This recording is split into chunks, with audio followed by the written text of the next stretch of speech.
প্রিয় ভাই বোনেরা, আসসালামু আলাইকুম। আশা করি যে যেখানেই আছেন আল্লাহর রহমতে আলহামদুলিল্লাহ ভালো আছেন।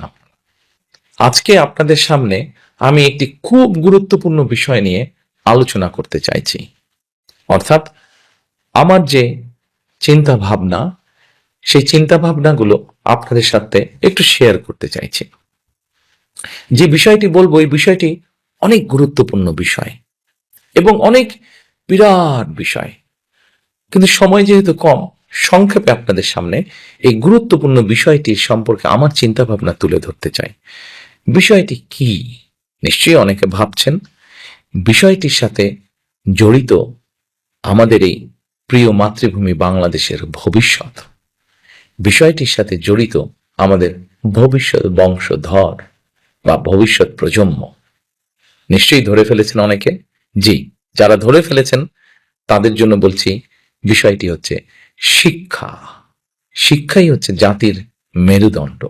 কাজে এই শিক্ষাকে যদি আমরা সঠিকভাবে, শিক্ষা ব্যবস্থাকে যদি আমরা সুন্দরভাবে সঠিকভাবে গড়ে তুলতে না পারি, তাহলে জাতি হিসাবে হয়তো আমাদের উঠে দাঁড়াতে অনেক কষ্ট হবে।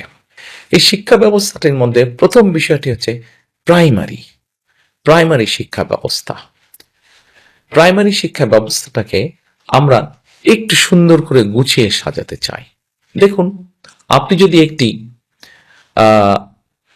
ভালো আম গাছ চান, ভালো কোয়ালিটির যদি আঁটি হয়, অর্থাৎ বীজটা যদি ভালো হয়, নিশ্চয়ই তাহলে ফলনটাও ভালো হবে, গাছটাও ভালো হবে। কারেক্ট, ঠিকই ধরতে পেরেছেন আপনারা। আমরা প্রথমে গুরুত্ব দিতে চাই আমাদের শিক্ষা ব্যবস্থার প্রাইমারি স্কুলে যে শিক্ষক আছেন সেই শিক্ষকদের ট্রেনিং এর উপরে। এই শিক্ষকদেরকে আমরা ট্রেনিং দিতে চাই। যারা শিক্ষক আছেন তাদেরকে আমরা ট্রেনিং দিয়ে তাদের কোয়ালিটিটা আমরা ইমপ্রুভ করতে চাই। কারণ আমরা মনে করি শিক্ষক যদি ভালো ট্রেনিং পান, তাহলে অবশ্যই শিক্ষক তার যে শিক্ষার্থী থাকবে তাকে ভালো করে পড়াতে পারবেন, ভালো করে লেখাপড়া শেখাতে পারবেন। এবং সেই জন্যই আমরা একটি নতুন বিষয় ইন্ট্রোডিউস করতে চাচ্ছি, সেটি হচ্ছে ওয়ান টিচার ওয়ান ট্যাব। আপনারা হয়তো চিন্তা করতে পারেন, জিজ্ঞেস করতে পারেন, ওয়ান টিচার ওয়ান ট্যাবটা কি? বাংলাদেশে খুব সম্ভবত 3.5 লক্ষের এরও কিছু বেশি প্রাইমারি শিক্ষক আছেন, সরকারি বেসরকারি সব মিলিয়ে। আমরা প্রথমে সরকারি প্রাইমারি স্কুল দিয়ে শুরু করতে চাইছি। আমরা এই টিচারদের কাছে ছোট ট্যাব বা কম্পিউটার পৌঁছে দিতে চাচ্ছি। প্রথমে আমরা যদি এই সকল টিচারকে ঢাকা শহরে বা বিভাগীয় শহরে নিয়ে এসে ট্রেনিং দেই, তাহলে দেখা যাবে যে অনেক খরচ হবে, রাষ্ট্রের সময়ও নষ্ট হবে। সেই জন্য আমরা এই ট্যাবটা পৌঁছে দিতে চাচ্ছি। আমরা শিক্ষকদের কাছে পৌঁছে দিব এবং তাদের কিভাবে এটি পরিচালনা করবেন, তারা কিভাবে এটি চালাবেন, তারা জেলায় জেলায় আমরা তাদেরকে সেটি শিখাবো। তারপরে তারা তাদের উপজেলা, ইউনিয়ন, গ্রামে ছড়িয়ে ছিটে পারবেন। ফলে অর্থাৎ এক একজন টিচারের কাছে এক একটা কম্পিউটার থাকবে। সেই কম্পিউটারের মাধ্যমে ঢাকা থেকে বসে একজন শিক্ষক ভালো কিছু ট্রেনিং তাদেরকে দিতে পারবেন। অথবা একজন শিক্ষক যে যশোরে আছেন, সে দেখা যাবে কুড়িগ্রামের একজন শিক্ষককে ভালো কোনো একটি বিষয় ট্রেনিং দিতে পারলেন। অথবা চট্টগ্রামে একজন শিক্ষক আছেন, সে হয়তো দিনাজপুরের ছাত্রছাত্রীদেরকে ভালো কোনো একটি বিষয়, শিক্ষার কোনো একটি সাবজেক্ট বিষয় ভালো করে পড়াতে পারবেন। এটা তো গেল একটা। সময় লাগবে, কিন্তু আস্তে আস্তে আমরা এই জিনিসটি গড়ে তুলতে চাই, এই সিস্টেমটি আমরা গড়ে তুলতে চাই। এবার আসুন, আমরা শিক্ষা ব্যবস্থার মধ্যে আরেকটি বিষয় নিয়ে আসতে চাই, সেটি হচ্ছে ভাষা। দেখুন, আমরা সকলে বাংলা বলছি, আমাদের অনেক ছেলেমেয়েরা, আমাদের অনেক সন্তানেরা ইংরেজিও বলছে অনেকে। কিন্তু চিন্তা করে দেখুন, আমাদের সন্তান, আমার সন্তান, আপনার সন্তান, তারা যদি বাংলা পারে, তারা যদি ইংরেজি পারে, এবং ইংরেজি ভাষার পাশাপাশি যদি আরেকটি ভাষা, তৃতীয় একটি ভাষা সে যদি জানে, তাহলে বড় হয়ে সে যদি তার সেই জানা ভাষার দেশে যায় বা যেতে পারে, তাহলে নিশ্চয়ই সে একটা ভালো কর্মসংস্থান খুঁজে বের করতে পারবে। কাজেই আমরা সরকার থেকে কয়েকটি ভাষা শেখানোর ব্যবস্থা করব। যেমন ম্যান্ডারিন হতে পারে, যেমন জাপানি ভাষা হতে পারে, যেমন জার্মানি ভাষা হতে পারে, যেমন ফ্রেঞ্চ ভাষা হতে পারে, অ্যারাবিক ভাষা হতে পারে, ইটালিয়ান ভাষা। অর্থাৎ পৃথিবীর বিভিন্ন দেশে কর্মসংস্থানের সুযোগ আছে যেই দেশগুলোতে বেশি। কোরিয়ান ভাষা হতে পারে। সেরকম দেশগুলোতে সে দেশগুলোর ভাষা আমরা আমাদের ছেলে মেয়েদেরকে শিখাতে চাই, তৃতীয় ভাষাটি শিখাতে চাই তাদেরকে। তারা যদি এই ভাষাটি শিখতে পারে তাহলে বড় হতে হতে সেই ভাষায় তার দক্ষতা হবে। এবার আসুন, ভাষা শিক্ষার পাশাপাশি আমরা প্রাইমারি স্কুল থেকে শুরু করে একদম ক্লাস 12 পর্যন্ত আমরা আরো কয়েকটি বিষয় এখানে আমরা বইয়ের বা স্কুলের সিলেবাসের মধ্যে নিয়ে আসতে চাই। কি কি সেটি? যেমন ধরেন, খেলাধুলার একটি বিষয় আছে। প্রত্যেকটি ছেলে মেয়ে কোনো না কোনো বিষয় খেলতে পছন্দ করে, কোনো না কোনো স্পোর্টস খেলতে পছন্দ করে।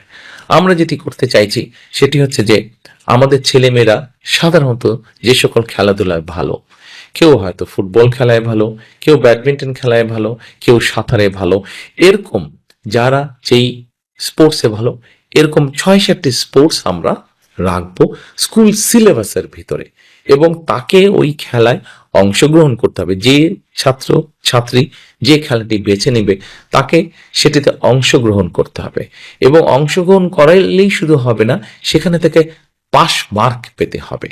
অর্থাৎ সে খেলাধুলাও ভালো হয়ে উঠবে।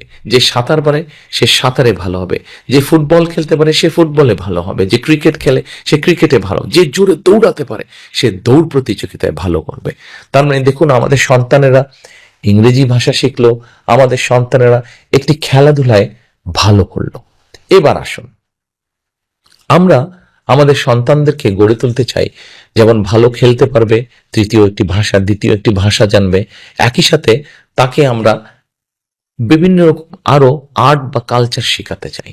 যেমন অনেক শিশুরই অনেক ইচ্ছে আছে, কেউ হয়তো গান শিখবে, কেউ হয়তো গিটার বাজানো শিখতে চাইছে, কেউ হয়তো কবিতা আবৃত্তি শিখতে চাইছে, কেউ হয়তো ছবি আঁকতে চাইছে। তাকে আমরা সেই সুযোগটি করে দিতে চাই। এবার চিন্তা করুন তো, আপনার সন্তান ছোটবেলা থেকে যখন একটি দ্বিতীয় এবং তৃতীয় ভাষা শিখবে, একই সাথে আপনার সন্তান যখন একটি খেলায় ভালো হবে, একই সাথে আপনার সন্তান যখন একটি আর্ট বা কালচারে ভালো হবে, এতগুলো গুণ যখন একটা বাচ্চার মধ্যে থাকবে, সেই বাচ্চাটিকে কেমন করে কেউ আটকে রাখতে পারবে? সে এই দেশে বাংলাদেশেই থাকুক অথবা সে পৃথিবীর যে কোনো দেশেই যাক না কেন, তাকে কেউ আটকে রাখতে পারবে না। সে তার জীবনকে তার মতন করে সুন্দর করে গড়ে তুলতে পারবে।